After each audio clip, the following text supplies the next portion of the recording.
Guys, আসসালামু আলাইকুম। আশা করি আপনারা সবাই ভালো আছেন, সুস্থ আছেন, সুন্দর আছেন। আমি আবার আপনাদের মাঝে উপস্থিত হয়েছি একটা ছোট্ট গল্প করব।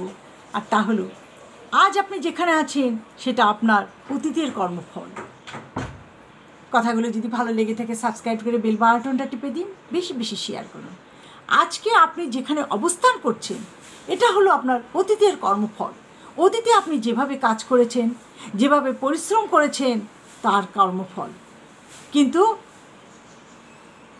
আপনি কালকে যেখানে থাকবেন সেটা হবে আপনার আজকের কর্মফল। আজকে আপনি কি কাজ করলেন, আপনার কর্মের ফল কালকে আপনি পাবেন। এক লোক ছিল, সুদের ব্যবসা করত, খালি মানুষের কাছ থেকে টাকা নিয়ে সুদ দিত, সুদে টাকা নিত, আর সেই সুদ দিয়ে বাড়ি গাড়ি সব করেছে। একদিন হঠাৎ করে সে অসুস্থ হয়ে পড়ে, তার বাঁচার আর রাস্তা নাই, ক্যান্সার হয়ে গেছে। ডাক্তার বলল আপনি আর 1 বছর বাঁচবেন।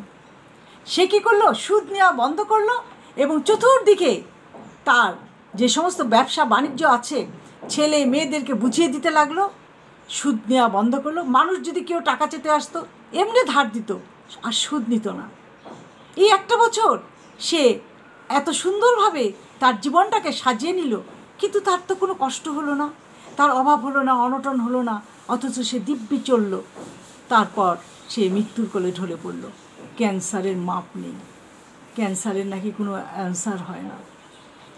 যাই হোক, মানুষ যেমন কর্ম করবে তেমন ফল পাবে।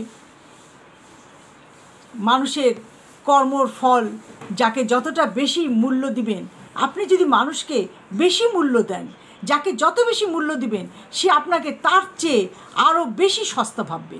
সে ভাববে আপনার কোনো মূল্যই নাই, সেজন্য আপনি তাকে এত মূল্য দিচ্ছেন। নিজেকে যদি শক্তিশালী করতে চান তাহলে একলা কিভাবে থাকতে হয় তা শিখে নেন।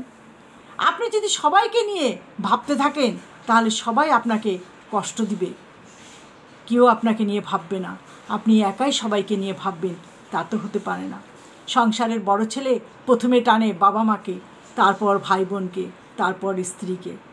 এত কষ্ট করার পরও যখন জীবনে কিছুই করতে পারে না, তখন সবাই বলে জীবনে তুমি কি করলে? সবাইকে টানতেই তো তোমার জীবন শেষ করলে, কিন্তু বড় ছেলের দায়িত্ব থেকে তো সরতে পারে না। আজ এই পর্যন্ত। ভালো থাকেন, সুস্থ থাকেন, আল্লাহ হাফেজ।